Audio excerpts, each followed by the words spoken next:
welcome to another episode from Podcast Linda and Vision 2030.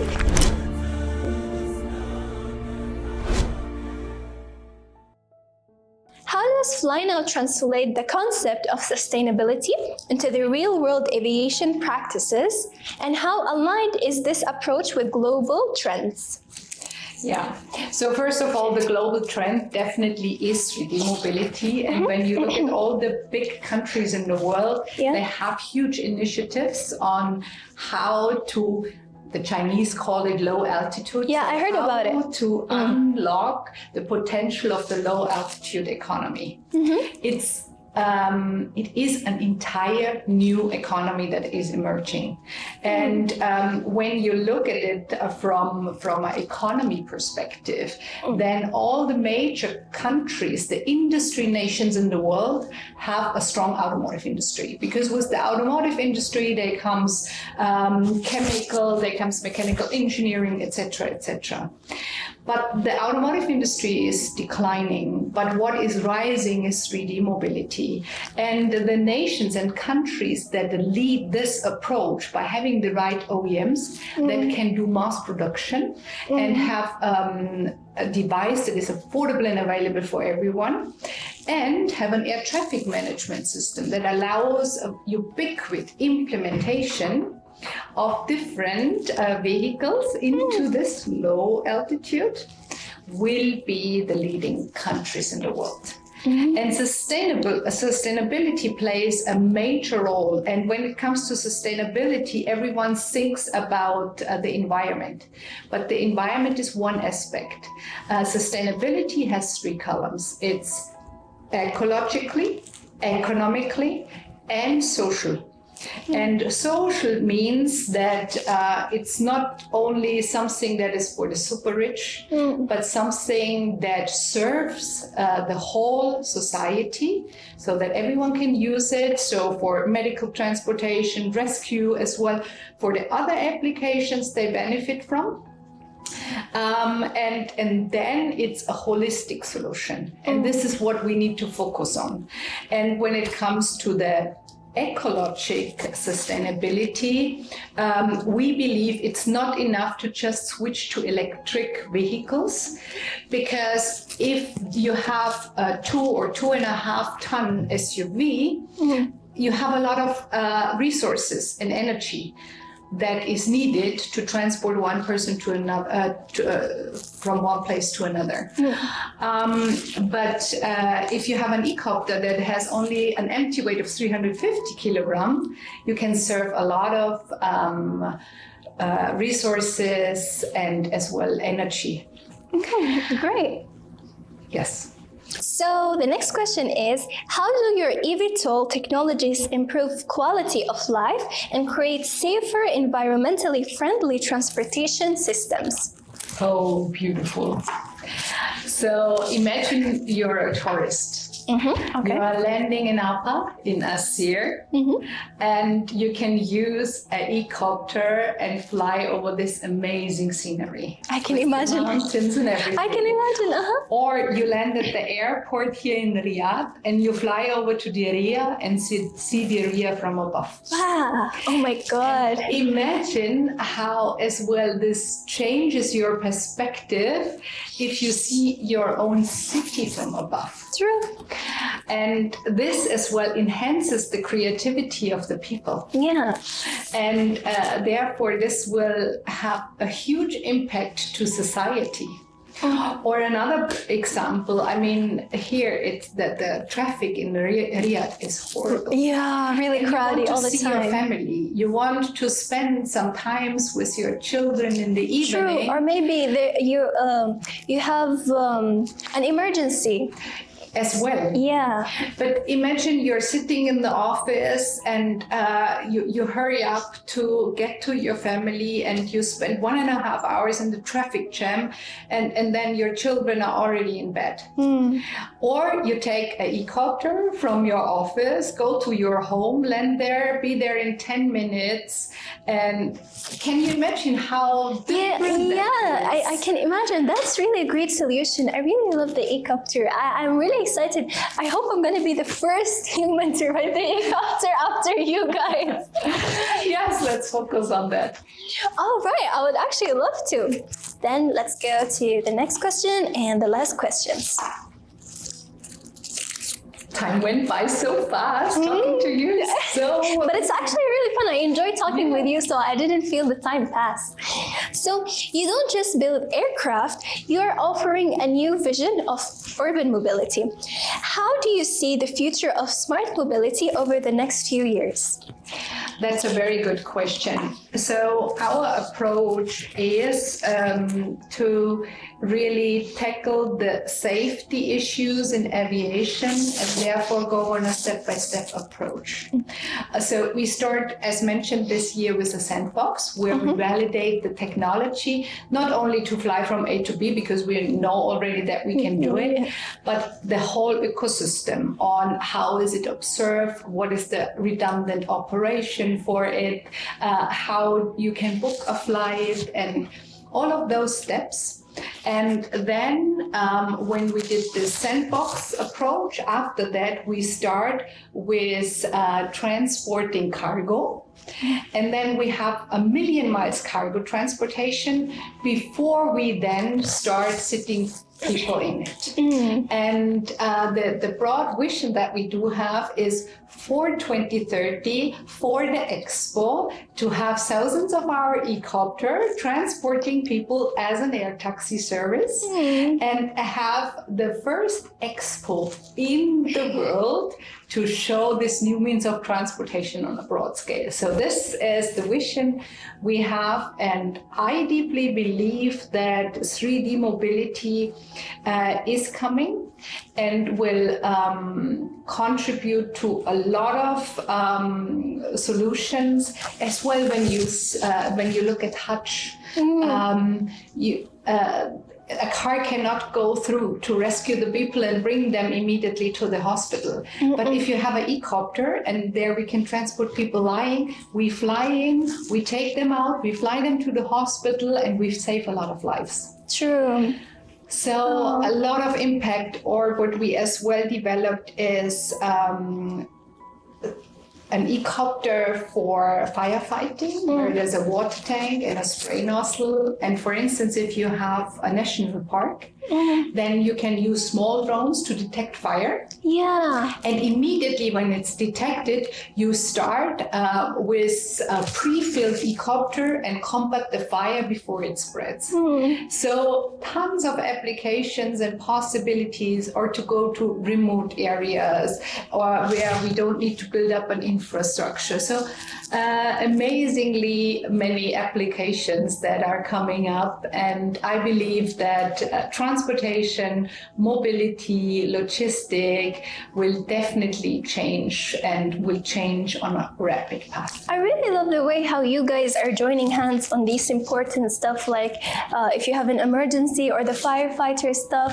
These stuff are really important, but look at your brains, guys. Mashallah, you guys are thinking in a positive way, in another way that they might think of it, but they might think it's something not really important or nobody's gonna care. But look at you guys. That's really incredible. So right now we will move to the comments question. So remember when in the promote video, when I asked them and said, if you have any question, drop it in the comments. I'll be picking for you to ask Yvonne during the interview.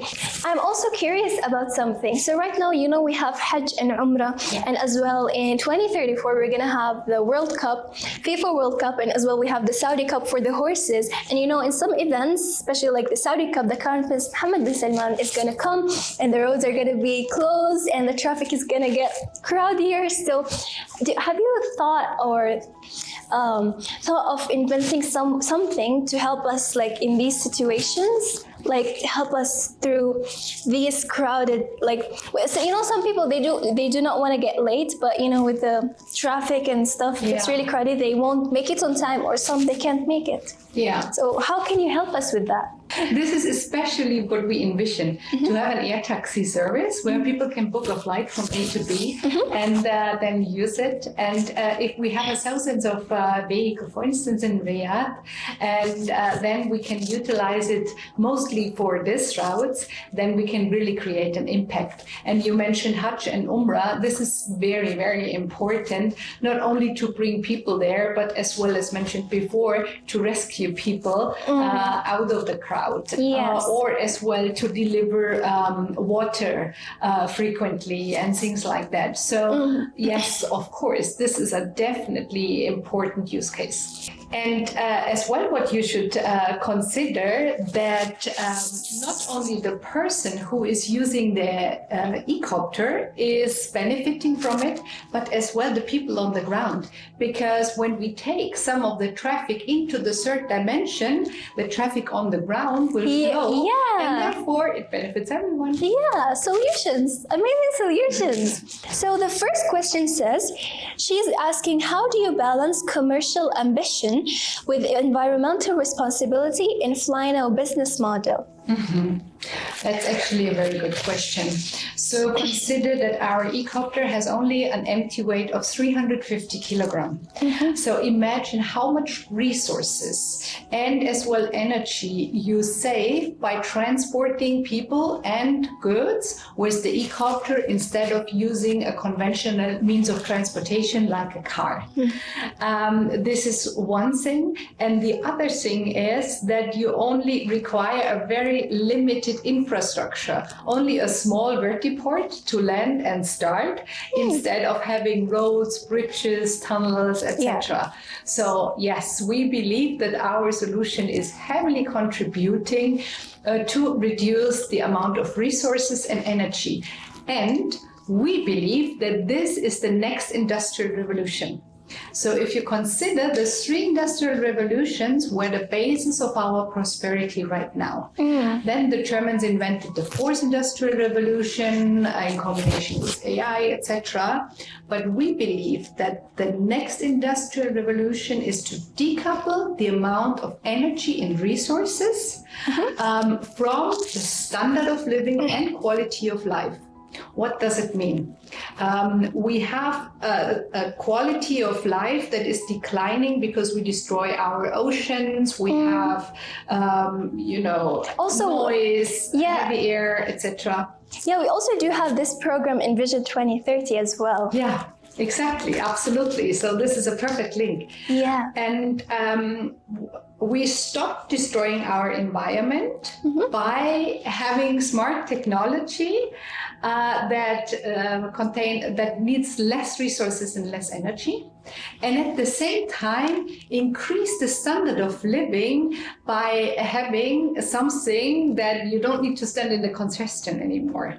So it serves both things, and due to us, we believe that this is the next industrial revolution, to have solutions that need less energy and less resources, better quality of life, and better standard of living. Smart. The first question is answered. Now, the second question, do you believe electrical aviation will soon become part of everyday life?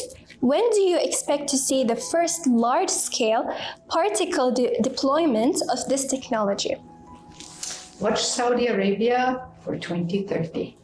Oh, that's really strong. I love it. It's really powerful. Oh, what skills do you believe the next generation needs to develop in order to actively contribute to the future of mobility? Oh, this is an important one. And I deeply believe there are different paths. It can be mechanical engineering, it can be focusing on AI. But what is very important from a personal view is to stay agile, to learn all the time, to develop yourself further, to never stop learning, to go out in the world, to discover different solutions and to bring them back to your home country and contribute in this way. So it's really important to always open your mind and to get in a mode where you always think solution driven and not problem driven. I'm gonna write actually this in my quotation book. Remember when I said I have a quotation book? As well, also my fan remember from Hassan interview. So the next question, if you had to summarize your vision for the future in one sentence, what would it be? I'm actually also excited to hear your answer for this question. What would it be? Collaboration, collaboration, collaboration. Oh, then why collaboration? Because it's so crucial. We are in a world that gets more and more complex, that gets more and more international. True. And we can only solve the issues together. And when we see all the issues, the environmental issues we have to tackle, the scarcity of resources, of water, and to preserve our nature, and to combine different science together. We can only do that if we are open-minded and if we all focus on solutions that preserve this wonderful earth for our future children. And therefore, collaboration, collaboration, collaboration. And I don't know if you know the song, We Are the World, We Are the Future. I know that. I know. We sang it in our school. Yeah, and Yeah, We Are the World. The Netflix movie about it? No, I still haven't. Because this song was created in only one night. And he brought together all the major artists at that time. Oh, I actually never knew about this story. Yeah, and they usually are all big egos, as you know. And what he did is he wrote a sign in front of the entrance saying, "Let your ego out." And if we can really develop such a mindset, let your ego out and let's focus on bringing solutions for this society, for our children, for a better life in the future, then we do the right thing. Oh, I really love how your brain thinks positively. That's really amazing. And that's something you should be thankful for, because I actually really love how your brain thinks. So still here, we reached to the end of our episode. I really had fun talking with you. And as well, I got to know a lot of ideas and also advices. And as well, my friends are also going to learn from that and get to know about flying taxis, where we will see in 2030 as well. So yeah, thank you very much. Or even before. Oh, thank you. Yeah, even before 2030, yes. So get ready, and hopefully I'm going to be the first one after you guys to ride the helicopter. So thank you very much for your time. I really enjoyed talking with you, and it's an honor to have you in my podcast. Thank you so much. It's an honor being here, and I love what you do. Keep inspiring, keep shining, Thank you. Spread it into the world. Oh, that's really kind. Bye-bye.